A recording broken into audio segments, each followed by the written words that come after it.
So we're going to go into Romans today. We're still in Romans, the simple part of Romans, which is all of Romans. It's actually simpler than you might think. We get scared away by it. And we are entering into chapter 4. And this is what's very interesting. Today we're going to step into the world of Abraham. Abraham. What's fascinating about Abraham is that today, in 2015, as you look across the landscape of world religions, do you realize 3 of the world's most major religions hold Abraham in high regard? And it pretty much dominates the scope of the world. You've got Islam, who claims that they come from the Ishmael side of Abraham. You've got Judaism, which comes from the Isaac side. And then you've got Christianity, which claims Abraham as its father through faith. And that's what we're going to look at today. So if you include all those, worldwide, it's astonishing. Worldwide, there are only a handful of names that are known almost entirely around the world. Jesus is one of them, and Abraham's the other. So why does Abraham get so much press? What's the deal? So we're going to look at him today, and what Paul's going to do is he's going to incorporate the experience of Abraham into why it is in the gospel the good news is all about faith and really not about works. And if you recall a few weeks ago, as we were going through the beginning of Romans, Paul writes and he says, you can't just be hearers of the law, you have to be doers of the law. And the question we ask at that point is, okay, so what we do to fix that is we do more. Work harder, try harder until you actually match the law. We tried that theory and it fell apart in about a chapter.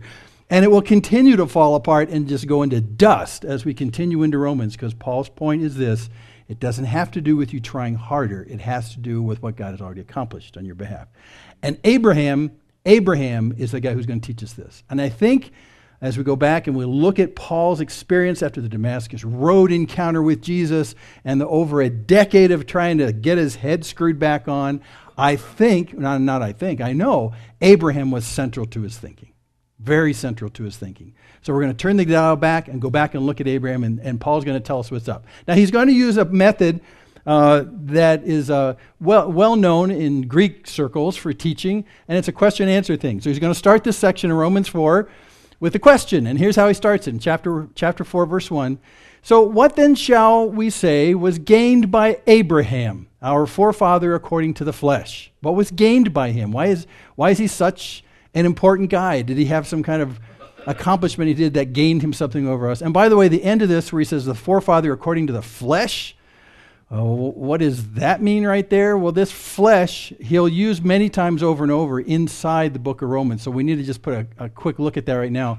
It really means working harder, what you can do in the flesh, what you can do with your effort. It's the bottom line of do more, try harder.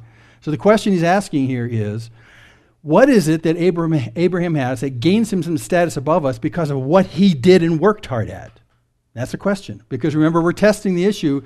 If it's not just hearing the word, by hearing the law, but doing the law, is then just doing it, the flesh, working hard, is that the answer? And if that is, then does Abraham have some kind of special moxie because he could work it harder? So that's the question. That's the question. That's what he's asking right here.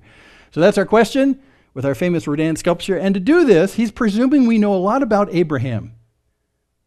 But we probably don't. So we're going to do an Abraham 101. You ready? Dun, dun, dun, dun. Abraham 101. Here is the Old Testament. I'm stealing some slides here that I used 3 years ago in 2012. And so I'm doing a short, abridged version of that. But if you want to know more about this, it's online. Scott has posted these. Go back to January of 2012. And there was a series I did called The Patriarchs and the Promise, which is really good. I watched one of them. It was really good. But I just wanted to check this is here. This is the abridged version. So anyway, we're looking at the patriarchs starting at Abraham. Here's the Old Testament. If you're kind of disoriented by the Old Testament, in Genesis has 50 chapters. Here we line up the 50 chapters. And at the beginning, you have the whole event about creation. And that occupies how many chapters? 2. The entire universe gets created in two chapters. And sometimes I wish there was a lot more. Like, God, I have a question. Why did you make mosquitoes? And it'd be nice to have him be able to say in the creation account, mosquitoes are necessary because, or someone, I posted something on Facebook this week, those goat's head things you step on, you know those things? I'd like to know what that's all about. So, but that's not in Genesis. So anyway, there's a whole creation account right there. followed by the fall, the fall of Adam and Eve and the introduction of sin and death into the timeline of mankind. That occupies the next 3 chapters. And then you get to the flood. There's a lot of people, there's a lot of nations that come, and they go into horrible depravity. And so the flood is the topic of the next 4 chapters right there. And following that, when the flood's done and you have Noah's boys go out with their wives and repopulate, you have these nations spring up. So there's a little section there on how a lot of people come about. At the Tower of Babel is at the end of that account. You remember that? And then right here, there's a big switch happens. He goes from talking about the entire planet to talking about a handful of men, starting with Abraham. And look how much space Abraham takes up. Like a gazillion more than creation itself, followed by Abraham's son Isaac. There's a few chapters there, and the reason his is so short is because, Isaac doesn't do much. But then you get to Jacob, who's the son of Isaac, and Jacob and his 12 sons. Remember the 12 sons of Jacob, actually the 12 sons of Israel, Jacob renamed. That occupies this section right here. And then at the end, you take one of the sons of Jacob. He pretty much dominates the last bunch of chapters in Genesis. And there you have Joseph at the end. So that's what Genesis looks like if you just do a flyover. And again, interestingly enough, as you look at this very important book, a huge section of this book is dominated by this one man. Why? What is that all about? Especially since it just took like a heartbeat to build the whole universe. So, and if you're just going to make a casual observation, it would say to me that God may be more interested in his relationship with men than he is with the creation of the universe. Because I'm just counting pages. That's all I'm doing. So let's look at Abraham. So we're going to, all this stuff in the beginning is really, really interesting, but we're not going to talk about that at all. So just kind of strip that off right there. And we're just going to talk about Abraham, starting kind of in the middle of chapter 11. And by the way, before I go past this slide, when we did that patriarch study in 2012, we only did Abraham, Isaac, and Jacob. We never got to Joseph. And I said, someday, we're going to get to Joseph because his story is just astonishing. So as I was reviewing this week, I decided this summer, we're going to do the life of Joseph this summer. Woohoo! I hear woohoos. So he is just an astonishing guy. So we'll do Joseph this summer, and I think you'll just be amazed. Just amazed. It's okay, I'll stop. Okay, anyway. So here's the family history. We're going to pick up our Abraham 101. If you go to Genesis 11:31, Terah took Abram, his son, and Lot, the son of Haran, his grandson, and Sarai, his daughter-in-law, his son Abram's wife, keeping this straight, and they went out together from Ur of the Chaldeans in order to enter the land of Canaan, which is present-day Israel. And they went as far as Haran and settled there. In the days of Terah, who's the father of Abram, Terah were 205 years, and Terah died in Haran. Okay, so we're getting somewhere here. So here's the picture from space. Here's Israel right here on the edge of the Mediterranean Sea, and the big Saudi peninsula way below us here. And this green splotch here on the middle right, that's the Tigris and Euphrates River Valley. That's Mesopotamia, old terms. Present-day Iraq. This is Iraq right inside here. So Ur is down here in the bottom right. So what happens is that Abraham and his father and a brother and a nephew, they all take off from here and they go up to Haran, which is in actually the source of the rivers draining up there. It's the beginning of where the mountains rise up. And it's in present-day Syria and present-day kind of, southeastern Turkey is what that is. They go up to Haran, and then the story continues right here. Now the Lord said to Abram, chapter 12 of Genesis, the Lord said to Abram, go forth from your country and from your relatives and from your father's house to the land which I will show you. So he tells him just to leave behind everything that you knew. Leave it all. And you have to realize this is a super important point. Abraham came from a relatively wealthy family, but what makes wealth in the ancient world? What is it that you have all of your money in that makes you wealthy? Animals and hence land. Animals and land together do it. So if you have all the animals, you can take the animals with you, but the land doesn't. And the land is so precious because that's what supports your animals. The land is so precious, it's like owning a piece of ground that you inherited from your forefathers, and God's saying, I want you to leave the wealth of all that land behind and go. Now, why in the world would you ever do that? Because God said so. And that's what we're going to find out that makes Abraham very interesting. But you got to understand, he's leaving the New York City of the world, and all the modern stuff that's there, and he's leaving behind every piece of land he's ever inherited. And he's going out and he's turning into a vagabond in a tent. Big deal. Big, big deal. Go to the land which I will show you. In fact, a friend of mine used to call this Abraham saying to God, so you want me to march without a map? Yes, that's what I want you to do. I want you to march without a map. So that's what he does. He leaves everything behind, verse 2, and I'll make you a great nation, and I'll bless you, and make your name great, and so you shall be a blessing. And so he says, I'll make you a great nation. If you leave this place, I'm going to start over, and you're going to be the father of this nation, and I'll make your name great. That is, everyone will know your name because it's so big. And sure enough, it's come true today, worldwide. People know Abraham's name. It's astonishing. This is God's plan for him, not what Abraham will accomplish, but what God is going to accomplish for Abraham. You see that? Because God's speaking in the first person. He says, and I will do these things. He goes on in verse 3, and I will bless those who bless you, and the one who curses you, I will curse. So God will actually be the one who fights for you. Whoa, pretty cool. And in you, all the families of the earth will be blessed. So not just the nation, not just the nation that I'll make great with you, but all the nations, everyone will be blessed because of you. Wow. So you see, that's why Abraham has such an astonishing profile, because somehow there's something about Abraham, through him and because of him, that will bring blessing to every person potentially who's on this planet. What? Yes. Okay, just hold your horses here. He goes on, verse 4 of chapter 12. So Abram went forth as the Lord had spoken. That's why I call this faith without works is dead, because he believed and he acted. He did something. He followed. So Abram went forth as the Lord had spoken to him, and Lot, his nephew, went with him. Now Abram was 75 years old when he departed from Haran. Abram took Sarai his wife, and Lot his nephew, and all their possessions which they had accumulated, think animals, and the persons which they had acquired in Haran, think slaves, and they set out for the land of Canaan. Thus they came to the land of Canaan. So here they are up here in the headlands of southeastern Turkey.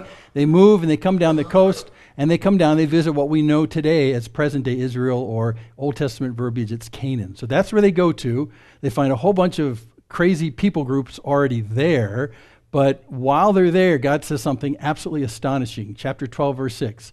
So Abram passed through the land as far as the site of Shechem to the oak of Moreh, and now the Canaanite was then in the land. So people living there. And the Lord appeared to Abram and said, to your descendants I will give this land. And the obvious question back from Abraham is, well, but wait a second, there's people living here. I mean, you're going to give me this land? He doesn't ask that. But the answer to that unspoken question is answered through the next 5 chapters of the Bible. What happens to those people that are there? But I'm going to give this to your descendants. I'll give this land to them.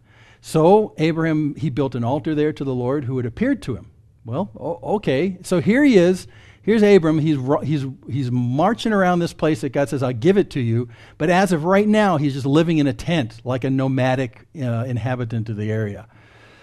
So he's down here, and God looks around, and in another passage which we don't have time to look at, he says, I'm going to give you everything that goes from the river in Egypt, and it's not necessarily the Nile. There's actually never the river that we think he's talking about that's in this area. But this area right here, I'm going to give it all the way from here to the big rivers, way up here.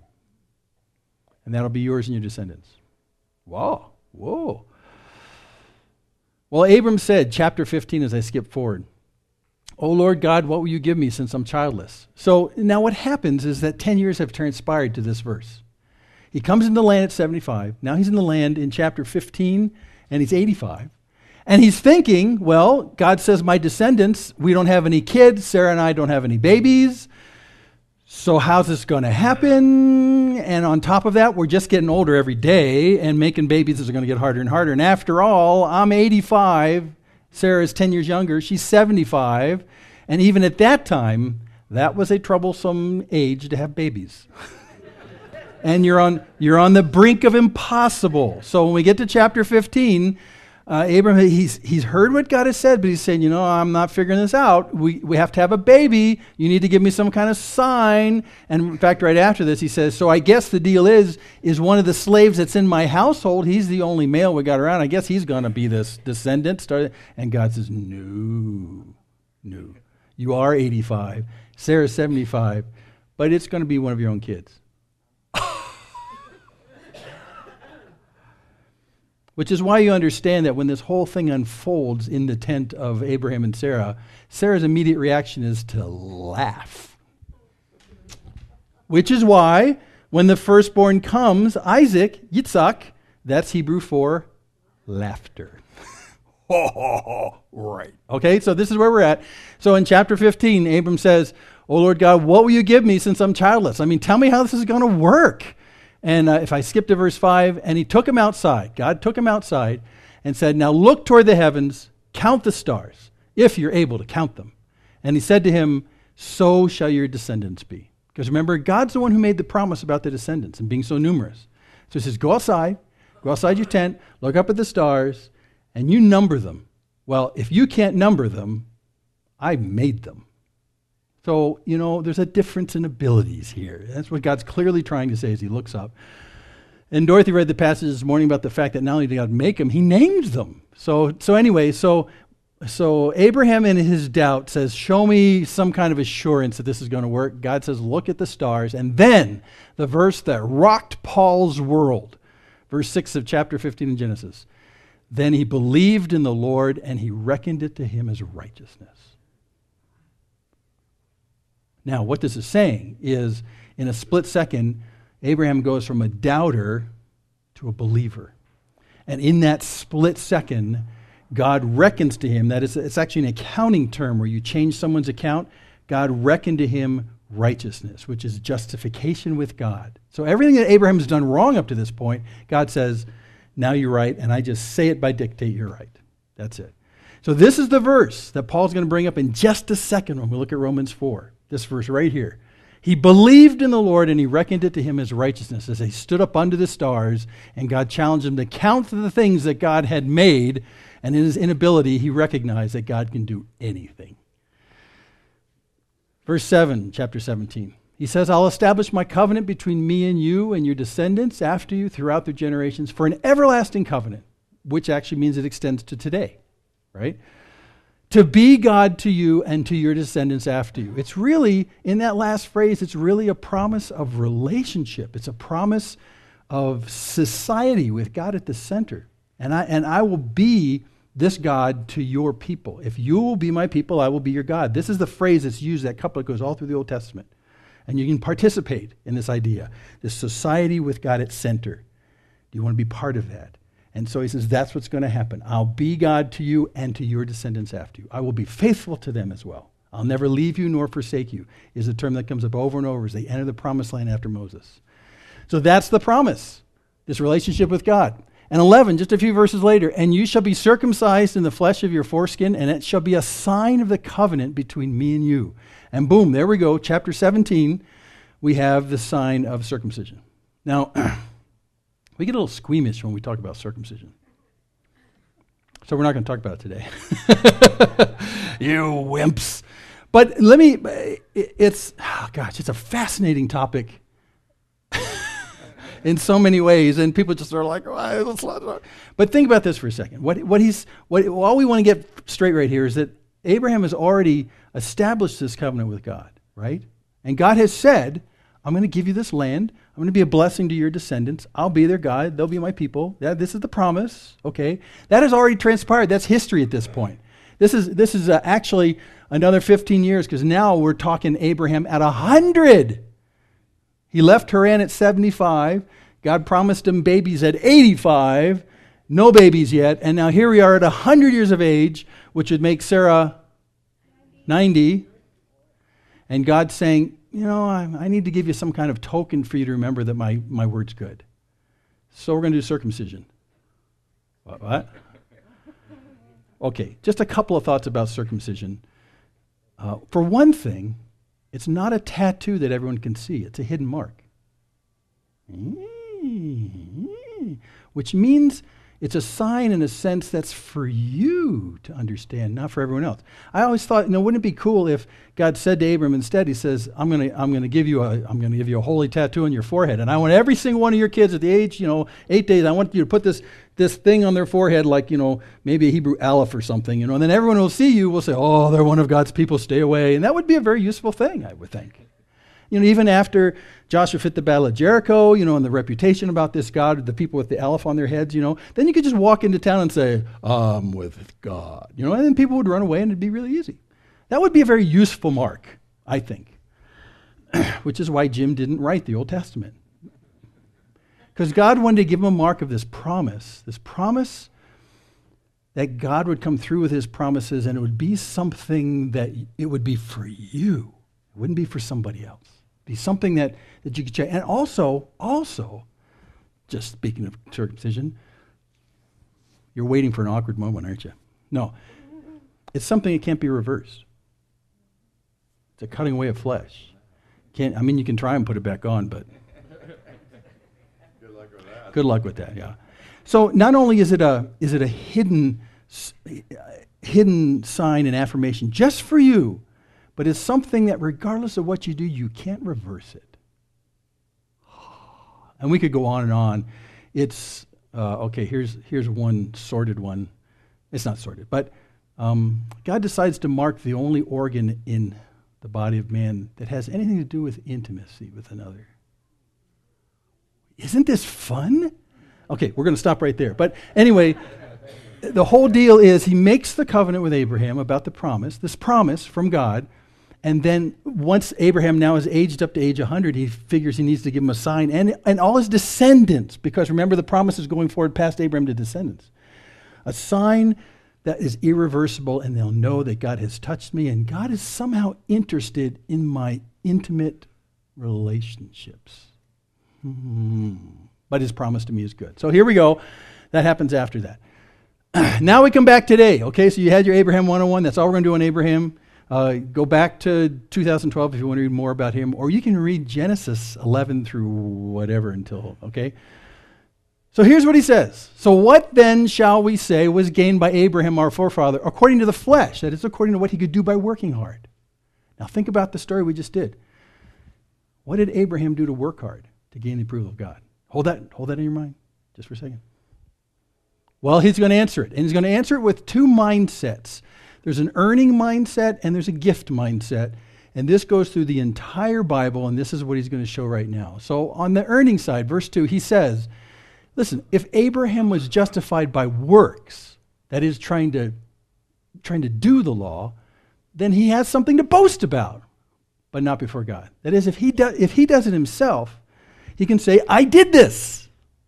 And if someone else didn't do it, he could condemn them, right? So he says if he has something to boast about because he did it on his own, that'd be great, but not before God, because that's not how the system works. It's not a matter of earning that kind of reputation. Verse 3, for what does the scripture say? Here's the mind blower. Abraham believed God, and it was counted to him as righteousness. So what did Abraham do? He believed. Can it be that simple? Well, go back to the story of Abraham. God didn't say to him, listen, Abraham, I got a really great plan for you and your descendants and your nation, but you're going to have to get your act together first. So I got a list. I got a list for you. You need to work on this. And when, we got time here, when you feel like you got the list done and you feel like you got you got your act together, got your head straight, then I'll come back to you and, we'll cement the deal. Right? He doesn't do that. He believes, and what is it he believes? He believes the words of God's promise. Why? Because it's a promise. You don't have to earn a promise. It's a unilateral offer. It's God saying to Abraham, here's my plan. Are you in? And Abraham says, I'm in. Now, he's doubtful about the plan. When we saw that, he's doubtful about the plan when he does the stars thing. He says, God, I need to have more assurance. I'm getting old. Time's are ticking away. We need baby. What are we supposed to do? And so God says, listen, go look at the stars. Count them. Can you count them? Well, no, it's like a lot of stars. Well, I made all the stars. So you're saying to me I can't do this? Oh, that's right. Your promise is about what you can do and not what I can do. And Paul's going to pound this point until you're sick of it. Because it's very important and it's key. It's key when you understand salvation. What does Scripture say? Abraham believed God, and that is what counted to him as righteousness. That brought his justification with God. That brought his right standing with God. Verse 4, now to the one who works, his wages are not counted as a gift, but as his due. And so here's really the distinguishing factor, and we're going to hit this more, is that if you think that in doing good, trying harder according to the law, don't just hear the law, but do the law, and if you think that just trying harder and accomplishing that is going to do it for you, what you're really doing is earning. You're earning. Like wages. Like wages. And it's a prime distinguisher in this entire thing, because in the world of good works, we all do good works. And what distinguishes bad good works from good works is if you use them as a way to earn for yourself. That's what distinguishes them. Other than that, they're pretty much the same good works. But if you're trying to earn from God, even Abraham, our father, didn't earn from God. All he did was believe the promises of the capable God. And see, then it's not about Abraham, it's about God. So what you do is because you feel like you're earning something for yourself, you've just gone off the left side of the screen. And we'll talk more about that in a second. It's a big deal. See, the one who works, his wages, his salary, it's not counted as a gift, but as his due. So now he reintroduces this idea of gift. That is, what God is promising toward us, he's promising as a gift. And you remember, you go back to Abraham, you think through what we just saw in Abraham, and sure enough, God's promises to Abraham was a gift. He didn't have to earn it. It's a gift. What a tragedy it would be if someone gave you a gift on your birthday and said you needed to earn it. Or as you're receiving the gift, you say, no, I really don't deserve this. Let me go out and work a couple hours at, Wendy's flipping burgers, and I'll come back to you and I'll pay it for you. A gift is not a gift if there's an earning mentality involved. And those are two different worlds. That's the left world of earning and the right world of gifts. This is the big dividing line in the Bible. The big dividing line. Verse 5, and to the one who does not work but believes in him who justifies the ungodly, his faith is counted as righteousness. So who is the worker in verse 5? God. Believes in him who justifies the ungodly. That's something God does for us. So again, the bifurcated world of the Bible is there's a bunch of people who believe that if I work hard and do for myself and earn, I'll get something. And there's the other half, which is the good news, which is God promises, and you don't work for those things because it's a gift. Well, can it really be that simple? Well, it was with Abraham. And that's what Paul's trying to say. It was with Abraham. And if a Jew is reading this, he's saying, and guess who is Abraham to you, Mr. Jew? Well, he's the follower of our nation. Exactly. And he started this whole line of the promise, not based on what he accomplished, but based on what he believed.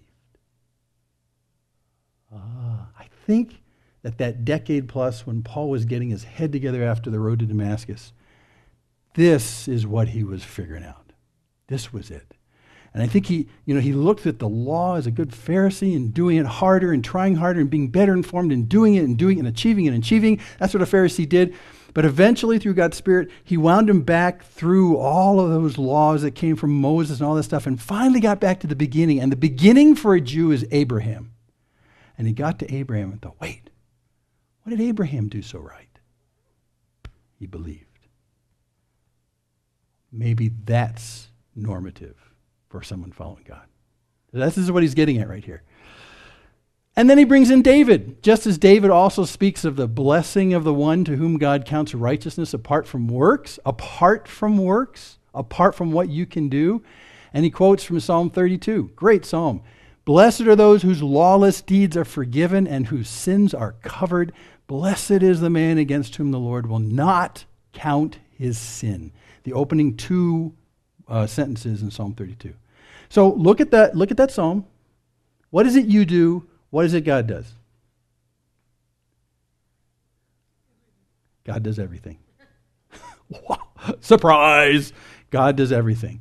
So even as he quotes David here in Psalm 32, he's saying, listen, you can't even achieve anything on your own to get rid of your own sins, because that's God's job. That's not your job. Sins are real. And you read the rest of Psalm 32, whoa, sins are real.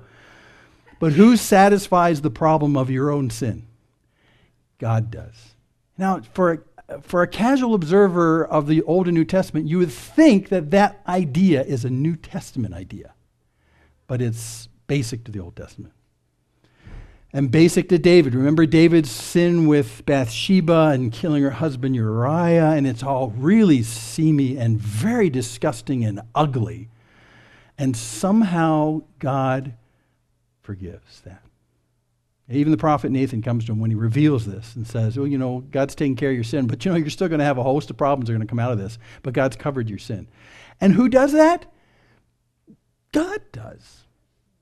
God does. And so it's not an achievement on your own. See what he says? This is really, I love this. Blessed are those whose lawless deeds are forgiven and whose sins are covered. And that word covered, that's the primary idea of forgiveness in the Old and New Testament, is that when God forgives us, it's not like he kind of, doesn't see the sins anymore. He sees the sins. He sees them well enough. They had to send Jesus to die for those sins. But what he does is like he takes a blanket, boom, and he covers them and says, I don't see them anymore. Are they there? Yeah, they're there, but I don't see them. And you don't see them. And we're going to act like they're just not a part of anything that's going to get in the way of our relationship anymore. I'm covering them. So it's a fascinating idea. It's not as though somehow radically God erases us from our past.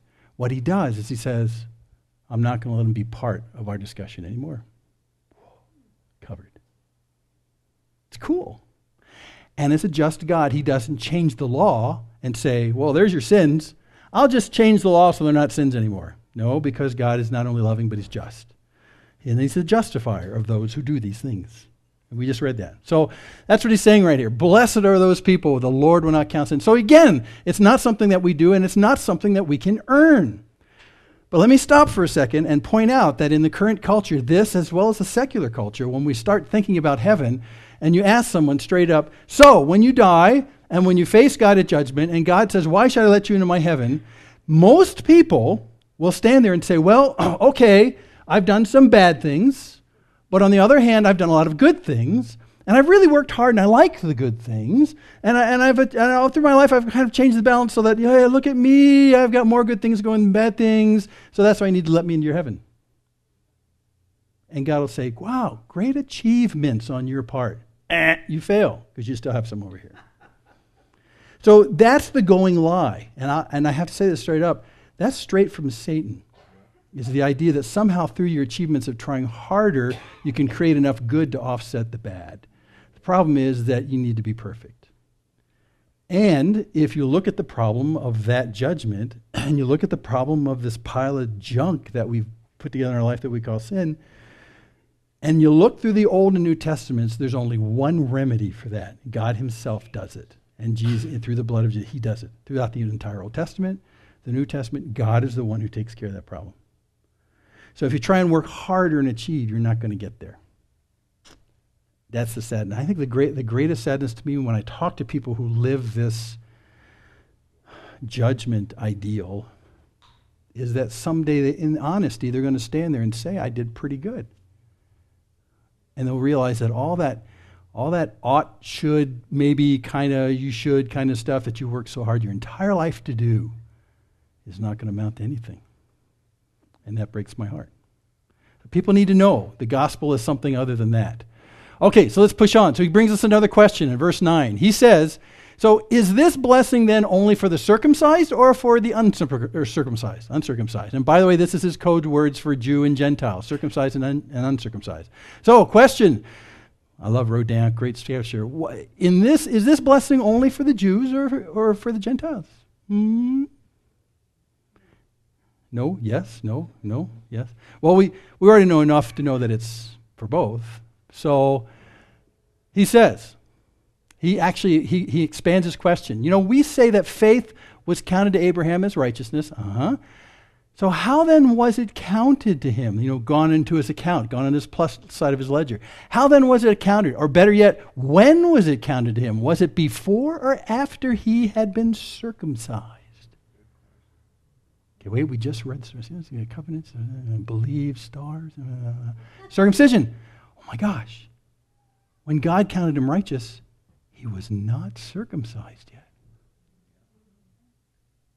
Oh, see, this is what's coming to Paul's head after Damascus. Oh my gosh. Yeah, circumcision started with Abraham, but it was as the result of him made righteous, not making him righteous. It was after. Well, so he answers the question. It was not after, but before he was circumcised. He had this promise before he was circumcised. Verse 11, he received the sign of the circumcision as a seal of the righteousness that he had by faith while he was still uncircumcised. So does circumcision gain you anything? No.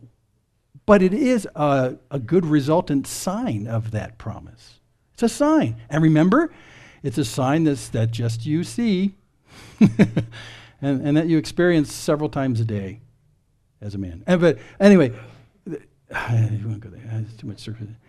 But see, here's the deal. Circumcision didn't gain Abraham anything. It came after the promise was made. Whoa. In fact, the parallel to baptism for us today is very similar, because baptism isn't what gains you this promise from God. It's a natural sign result of the promise. It's something that comes after. So it's not quite the same thing. But when you pervert religion, you end up taking the signs and you make them the means for a relationship with God. Many times you'll take circumcision. That's what the Jews had done during Jesus' time. And took circumcision and said, this is the means by which we take part in the promises of God, through circumcision. God says, no. Did that work for Abraham? Father of your nation? Huh? No. Baptism. Does baptism earn you salvation? No, it's a result of what happens in your heart with God. Through belief. Again. Ooh, what an amazing consequence. So that's what he's talking about right here. And so he kind of puts to end the entire subject of circumcision. See, the purpose in all of this was to make him the father, Abraham the father of all who believe without being circumcised, the uncircumcised, so that righteousness would be counted to them as well. So it would be added to their account, counted to them. And this is for the Gentiles. So he's saying the purpose of all of this, even Abraham's faith and his belief, is so that those who don't have circumcision will be counted as righteous as well. And so here's Father Abraham, the father of the Gentiles, who gain righteousness through God because of their belief. And that also works for the Jew. Verse 12, and to make him the father of the circumcised, who are not merely circumcised, not just merely, that's all, but who also walk in the footsteps of the faith that our father Abraham had before he was circumcised. So, the bottom line, Paul's saying, Abraham is the father of the Jews as well as the Gentiles, because you are a true son of Abraham if you follow in his footsteps through faith and belief in God's promises. Now, if you want a short form version of that, go read Galatians 3, because he says that just straight up, almost exactly what I just said. The true sons of Abraham are the ones who act like Abraham. How did Abraham act? He believed God. It was counted him for righteousness. Those are the sons of Abraham. Those are the ones who participate in the promise of life with God. That's it. And so this promise starts with Abraham back in Genesis 11, and it works its way forward through all the generations, through Isaac and Jacob and Joseph and all those people, and then through the prophets, and then up through the New Testament, and then into Christ. And Christ is the one who realized that, and then it pushes on past that. This promise of life with God in a society where God's at the center.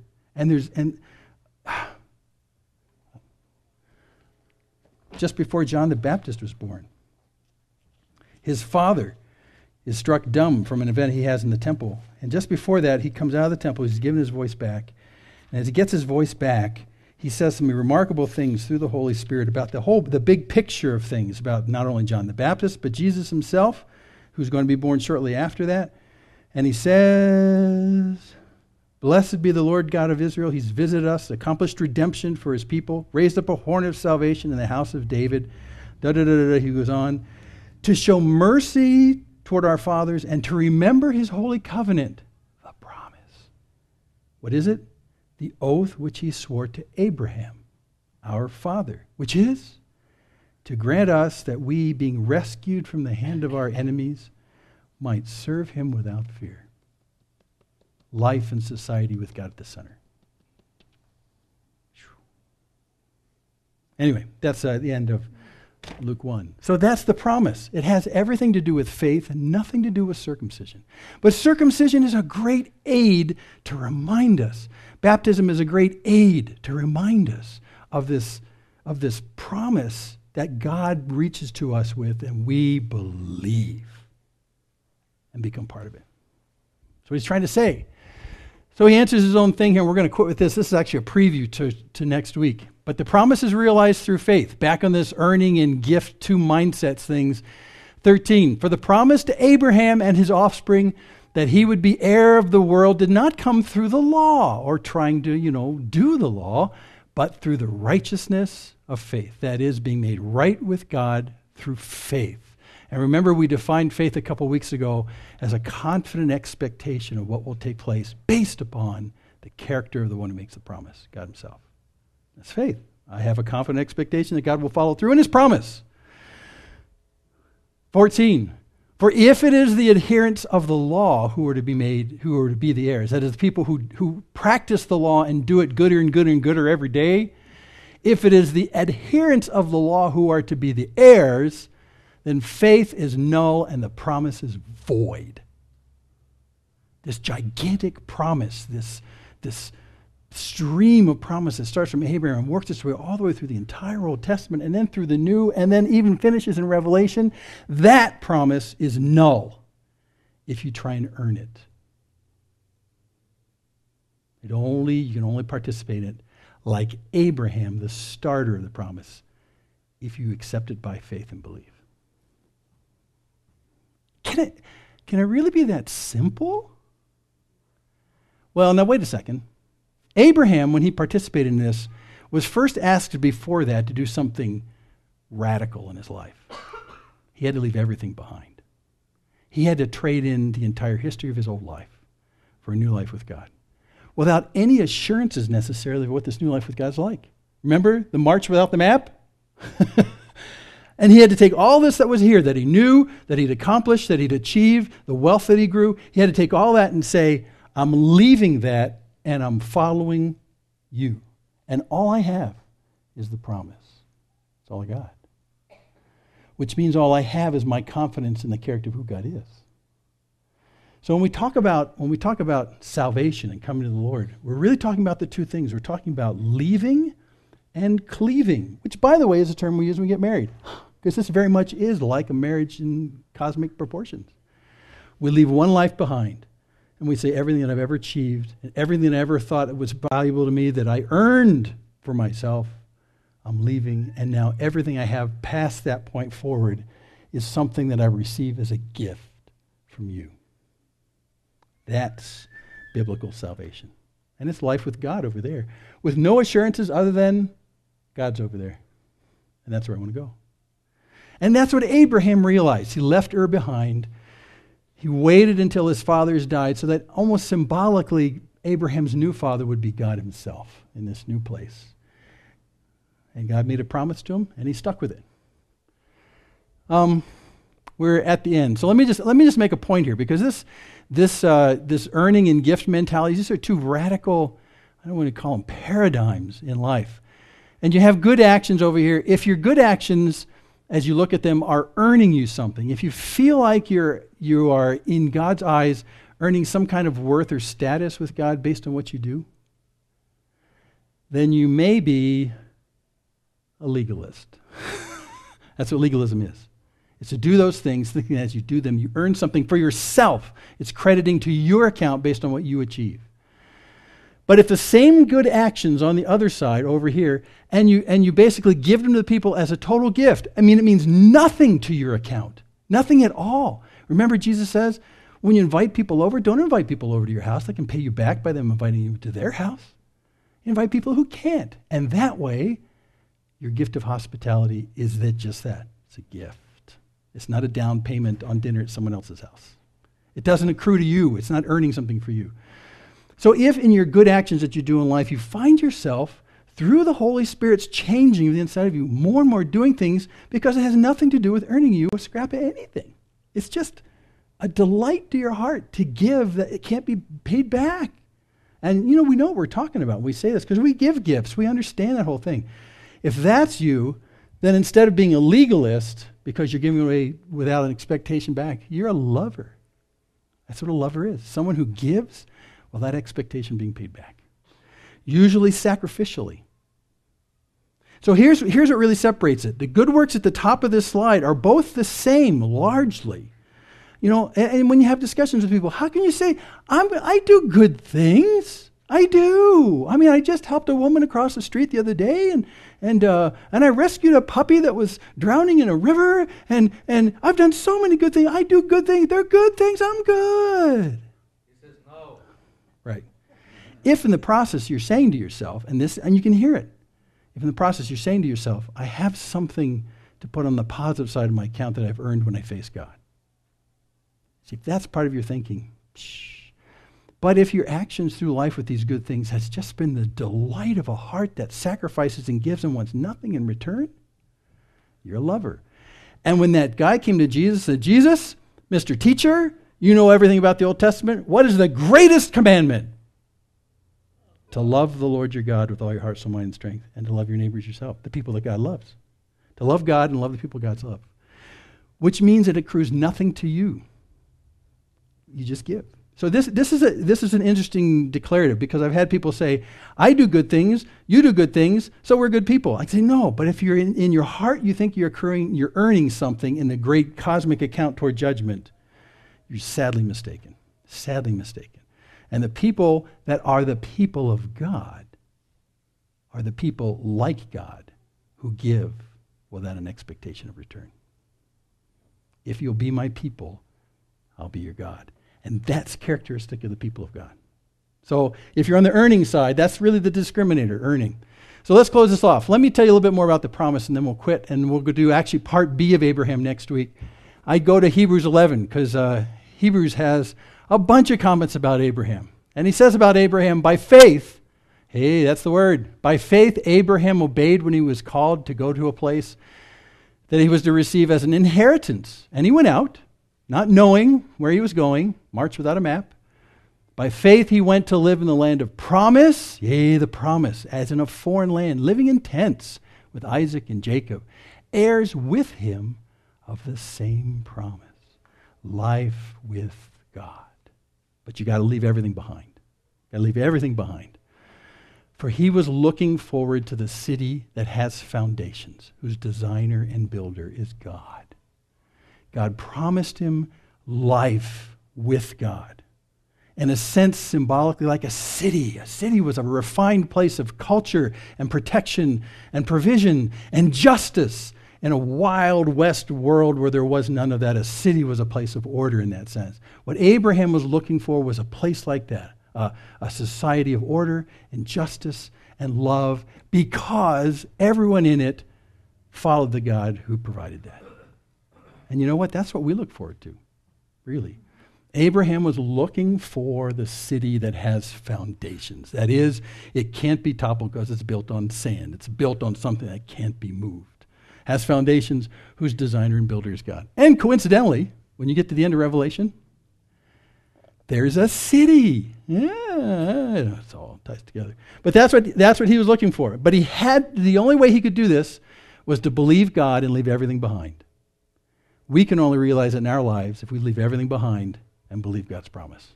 Let me give you another one from Ezekiel, because this is there's so many of these in the Old Testament. Ezekiel 37:26, God speaking, I'll make a covenant of peace with them. It shall be an everlasting covenant with them. And I'll set them in their land. Remember, that's part of the promise. And multiply them. And will set my sanctuary in their midst forevermore. My dwelling place shall be with them. And I will be their God. And they shall be my people. That's the promise that starts in Genesis. That's fulfilled in Christ. And that realizes in Revelation. It's the whole thing. It's a thread of this promise. And how did Abraham participate? He believed the promise because he knew God. And he left everything behind and sold it, in a sense, to gain life with God. Didn't achieve anything. Didn't make himself worthy in any way. But once he believed, he did have to act. And all he had to do was step this way. And he did it. In a sense, it's God looking at him saying, I have this plan, Abraham. I have this plan. And I want you to be part of this plan. Are you in or are you out? Are you in? What do you say? What do you say? And Abraham, after 30 years of problems, finally said, look at all those stars. I think he can do it. I'm in. I'm in. Who are these people? These people are the ones who take God at his word and take his promise. I want to leave you with this. Here's a nice picture of the stars. Because when in my own personal history, my story with God, not to try and claim any kind of special stuff, but my experience of coming to God came when I was looking at stars too. I really had a troubling sense that my future was not well put together. And when you're 15, when this happens, that's true, actually. But in the real calm of a night, I stared out the window and I saw stars just like this. And I said, God, I don't know where I'm going. I don't know what's at the end of this road. I don't think I'm smart enough to do the best things for my best interests. But look at these stars. You are so big that you fill the entire sky with these stars. You seem to be capable. I actually thought that. Well, now I'm so incapable of my future. And so God and I had a conversation. Did you hear his voice? Well, no, not audibly, but we had a conversation. I got to tell you that. We had this conversation. And I said, well, God, I really don't know where I'm going. And I have some sense about the fact that you love me tremendously. I don't know why I know that, but I know that's true. And then God very clearly said, so Jim, you're at a crossroads. At this point, you can decide to follow you or follow me. So what do you want to do? You can stay in Ur of the Chaldees, or you can follow me. So when he put that before me, he really sensed a fork in the road. I knew that if I chose poorly, this wasn't going to work out well. So I asked him a bunch of questions. I said, well, okay, first off, God, I don't really deserve to be with you. I'm a pretty disgusting little creature. And if you know 15-year-old boys, you'd agree. And 60-year-old boys. So, but I said to him, God, you know me, and if you include me in whatever it is you got planned, I'm going to wreck it, because I'm tragically bent on selfishness and sinfulness, and I've done some horrible things, and I just don't qualify for being part of this plan. I really knew that. I knew that.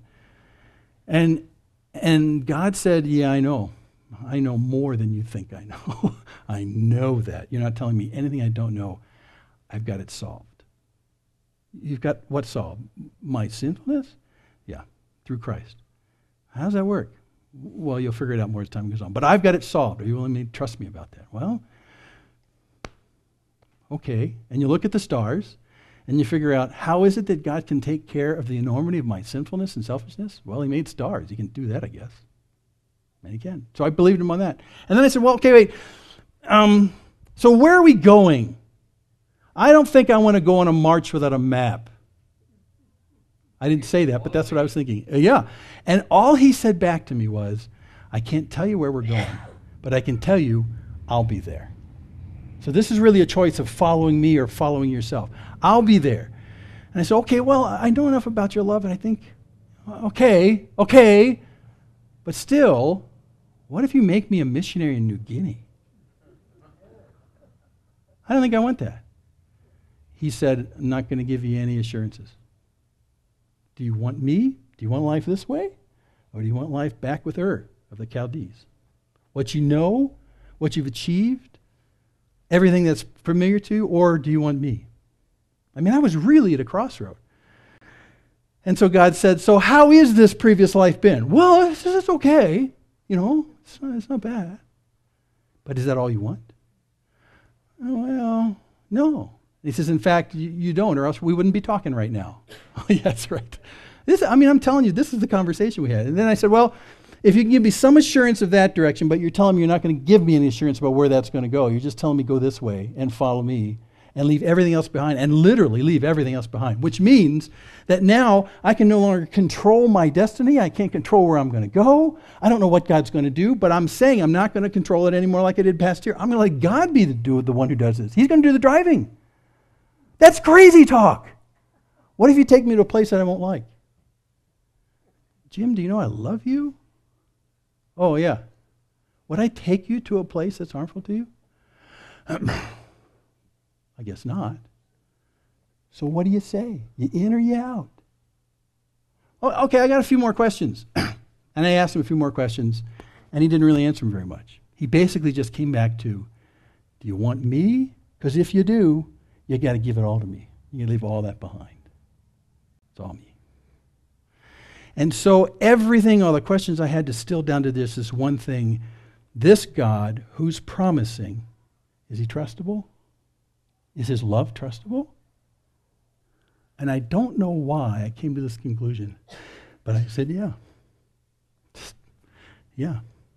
Because I knew what I was capable of, and that was mediocre at best. But this God who loves me so much that he died on my behalf, how could this be a bad move? I'm out of control. I won't know where it's going to go. I can't change the destination, but I am confident in the expectation of the outworking of his love toward me. And so I rolled the big one, and I said, okay. And as we got to the edge of this conversation, God kept saying, it's all about me. You'll have me, you'll have me, you'll have me. You won't have that, you won't have that. So are you in or you out? What do you say? What do you say? And at the very end of the conversation, he said, what do you say? And I said, I'm in. And that is as simple as the gospel gets, because that's exactly what Abraham did. And the thread of this promise that works its way through Christ, who takes care of the problem of our sins, and then works its way forward to life with God starting now and into all eternity, just takes, I'm in. I'm in. Can God do it?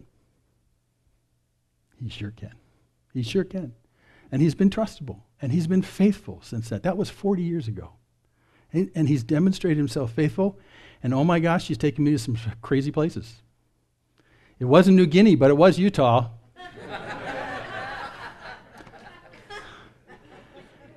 And the things that I was too stupid in my past that I would have rejected, God put together as a blessing for me. And I am blessed here in Utah by you and so many others. Because we just do a mediocre job at life. But he says through Jesus, I came that you might have life and have it abundantly. Willing to trust me? So what do you say? Are you in? Now, I'm going to say something. There's a lot of people who watch us on the internet. And I just want to say to you, it really is that simple. And it's not because we want it to be that simple, but because that's documented as that simple, going all the way back to Abraham. Going all the way back to Abraham.